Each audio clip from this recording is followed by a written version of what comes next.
Bien que membre du Conseil des droits de l'homme, CDH, de l'Organisation des Nations Unies, le Gabon n'entend visiblement pas se plier à la demande de libération émise en décembre 2020 par le groupe de travail de l'ONU, TEDA, au sujet des cas Brice Lacruche Alianga et ses compagnons, dont la plupart sont détenus à Libreville sans jugement depuis près de 3 ans, accusés, entre autres, de détournement de fonds publics. 16 mois après avoir été sommé par le groupe de travail de l'ONU, TEDA, de libérer les différentes personnes incarcérées dès novembre 2019 dans le cadre de l'opération anticorruption baptisée Scorpion, le Gabon ne s'est toujours pas exécuté. En décembre 2020, l'organe des Nations Unies avait pourtant assuré avoir procédé à un examen minutieux du dossier et même d'avoir satisfait à une procédure contradictoire avec le gouvernement gabonais, ce qui lui avait permis de juger que la détention à la prison centrale de Libreville de Brice Grégory Lacruche Alianga, Patrick Chitanaza et d'autres était arbitraire.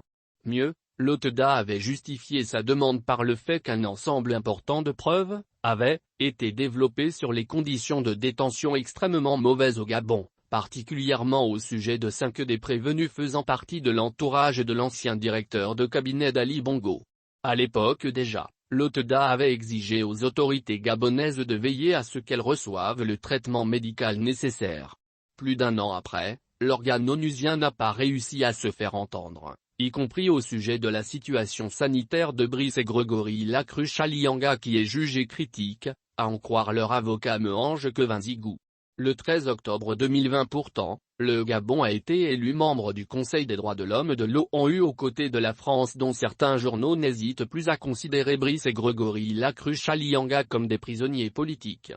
C'est le cas du Canard enchaîné qui a souhaité rappeler à l'opinion internationale la situation des Français arbitrairement séquestrés dans le monde, sans manquer de s'interroger sur l'inaction du Quai d'Orsay dont le représentant au Gabon se borne à des visites minimales. Si la plupart des prévenus dans le dossier Scorpion n'ont pas encore été jugés depuis plus de 2 ans, Brice Lacruche Alianga a lui été condamné à 5 ans de prison ferme le 29 octobre 2021, mais pour des chefs d'accusation qui n'ont rien à voir avec ceux pour lesquels il a été placé en détention préventive en fin novembre 2019, obtention frauduleuse de documents administratifs. Ses avocats estiment qu'il s'agit d'une façon pour les autorités gabonaises de justifier sa détention actuelle. Qu'à cela ne tienne, dans le cadre des accusations initiales, l'OTEDA a fait savoir que les actes rapportés par les avocats et les conditions de détention auxquelles sont soumis leurs clients sont d'une telle gravité que tout procès qui viendrait à être organisé à Libreville ne serait pas équitable.